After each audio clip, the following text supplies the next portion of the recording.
केजरीवाल जी को साफ कह देना चाहिए कि वो दिल्ली में जाति जनगणना करवाएंगे और रिजर्वेशन को 50% से ज्यादा बढ़ाने का काम करेंगे। कि केजरीवाल जी और मोदी जी दोनों रिजर्वेशन के खिलाफ हैं, दलितों के खिलाफ हैं, अल्पसंख्यकों के खिलाफ हैं, पिछड़ों के खिलाफ हैं।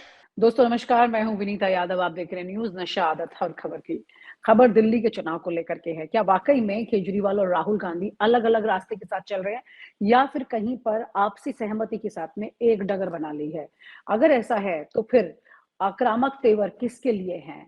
क्योंकि अगर दिल्ली का चुनाव जो है वो बिल्कुल सीधा ट्रायंगल मोड में, वैसे तो बिल्कुल बाइपोलर इलेक्शन है, तीसरे हिस्से को, अपने वजूद को मजबूत करने की जरूरत है।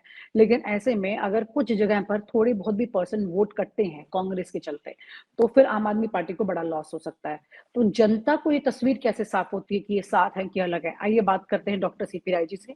उन्हीं से समझते हैं कि सर, ये जो परिस्थितियां दिखाई दे रही हैं, जैसे कि ये चर्चा ये भी हो रही है कि कांग्रेस के कई कैंडिडेट्स हैं जिनको ये संदेश दे दिया गया है कि भाई आम आदमी पार्टी को उन्हें एक तरह से अब सपोर्ट करना है और वो थोड़ा बैकफुट पर चल रहे हैं, उतने एग्रेसिव नहीं है। और अगर ऐसा होता है तो बहुत क्लियरली कि दिल्ली में जब शीला दीक्षित थी तो उस वक्त उन्होंने जिस तरह से इसको वापस से सारी सीटों को डिजाइन किया था, बताया गया था, तो उस वक्त में उन्होंने मैक्सिमम सीटें जो हैं वो अल्पसंख्यक वर्ग की और दलित वाले फोकस में थी। और बीजेपी उसी प्लान के चलते देखा जाए तो आज की तारीख में तोड़ नहीं पा रही है इस चक्रव्यूह को, और वो सीटें निकाल नहीं पा रही है चाह करके भी। ऐसी परिस्थिति में आम आदमी पार्टी को सीधे सीधे फायदा हो रहा है, जो कि कांग्रेस के लिए भी साथ बिछाई गई थी। ऐसे में कांग्रेस अगर अपना बिल्कुल सरेंडर करके चलती है तो आम आदमी पार्टी वापस से सत्ता में आ जाएगी, और वो सरेंडर नहीं करती है तो इन दोनों में से किसी को भी शायद फायदा नहीं होगा और सीधा फायदा बीजेपी को हो सकता है। क्या आपको लगता है कि ये दोनों आपस में एक अंडरस्टैंडिंग बनाकर चल रहे हैं सर?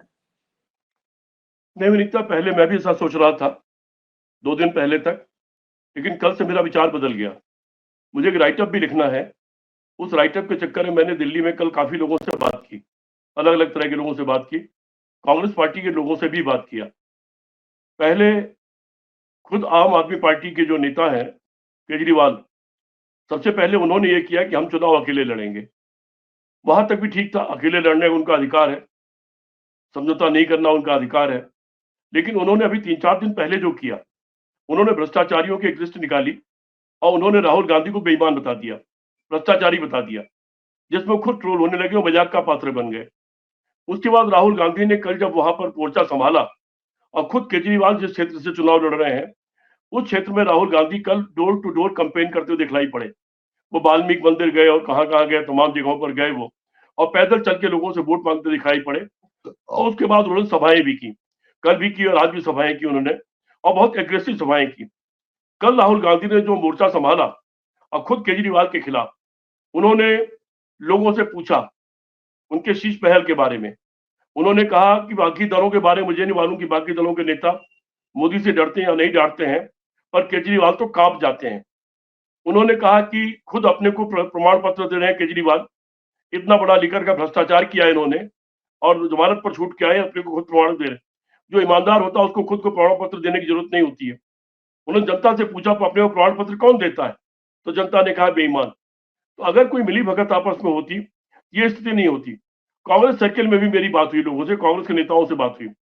कांग्रेस के नेताओं का कहना यह था कि हम अपनी सरकार बनाने के लिए लड़ रहे हैं, कितना जीतेंगे कितना हारेंगे जनता तय करेगी, 8 फरवरी को मालूम पड़ेगा। लेकिन चुनाव पूरी ताकत से लड़ेंगे, एक एक सीट पे लड़ेंगे, एक भी सीट को नहीं छोड़ेंगे। और राहुल गांधी पूरी तरह कमान संभाल करके एग्रेसिव कैंपेन करेंगे। खड़गे साहब की सभा भी एक शायद आज या कल लगी हुई है, प्रियंका गांधी की उसके बाद सभाएं लगी हुई हैं, और बाकी बहुत सारे लोगों की जिम्मेदारी वहां दी गई है। हमारे उत्तर प्रदेश के अध्यक्ष कांग्रेस पार्टी अजय राय जी की सभाएं उन इलाकों में लगाई गई हैं जहां पूर्वांचल के और बिहार के लोग रहते हैं, और बिहार के नेताओं को भी लगाया गया है। सारी पार्टियां अपनी अपनी ताकत झोंक रही हैं। वोट बैंक वही है, उसी में बंटवारा होना है। बीजेपी का वोट बैंक है, क्या कांग्रेस पार्टी उसमें सेध लगाएगी, या कांग्रेस पार्टी आप में के जो आपने कांग्रेस पार्टी का वोट छीन लिया था उसको वापस पाने में सफल होगी? ये सारे सवालों का जवाब तो 5 तारीख को वोट पड़ जाने के बाद मिलेगा।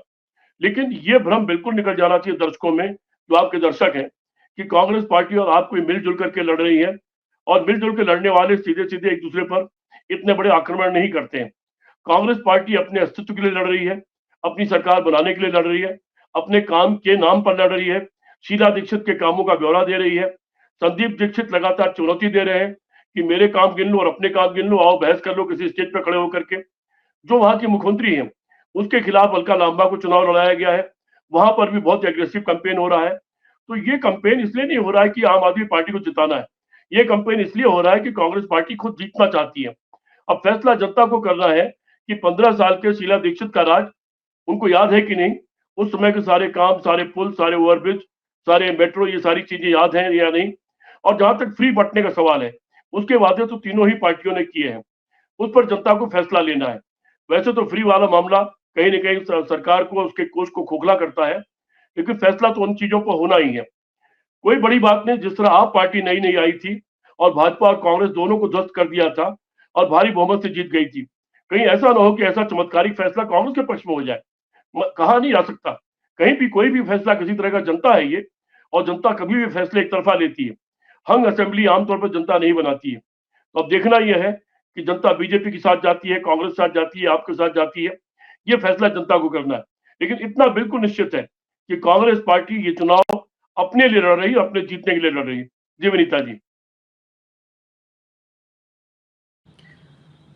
सर, बड़ा सवाल यहाँ ये उठता है कि जिस तरह से इस वक्त ये जो परिस्थितियां दिखाई दे रही हैं, उसमें अगर कांग्रेस अगर एक्टिव होती है तो सीधा सीधा वो बीजेपी को मदद करती है। इस पर आपका क्या कहना है?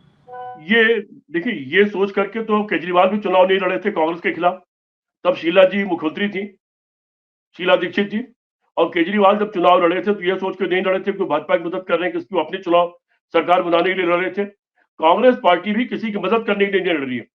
केवल कांग्रेस पार्टी एक ऐसी पार्टी है जो कभी भाजपा की मदद नहीं कर सकती, जिसकी लड़ाई भाजपा से है। बाकी सारे दल ऐसे हैं देश के जिनका भाजपा से कभी न कभी साथ रहा है, कभी न कभी सहयोग रहा है, अंदर से बाहर से तरह तरह के सहयोग रहे हैं। इसलिए कांग्रेस की पार्टी के बारे में यह सोचना भी गलत है कि वो भारतीय जनता पार्टी को किसी तरह की मदद कर रही है। लेकिन कांग्रेस पार्टी भी आत्महत्या करने के लिए तो नहीं है, वो भी राष्ट्रीय पार्टी है, उसका भी अधिकार है कि वो अपनी सरकार बनाने के लिए चुनाव लड़े, अपनी सरकार बनाने के लिए पूरी कोशिश करे। कांग्रेस पार्टी वही ताकत लगा रही है और अपनी सरकार बनाने के लिए वो लड़ाई लड़ रही है। बाकी परिणाम तो जब आएगा तब देखा जाएगा।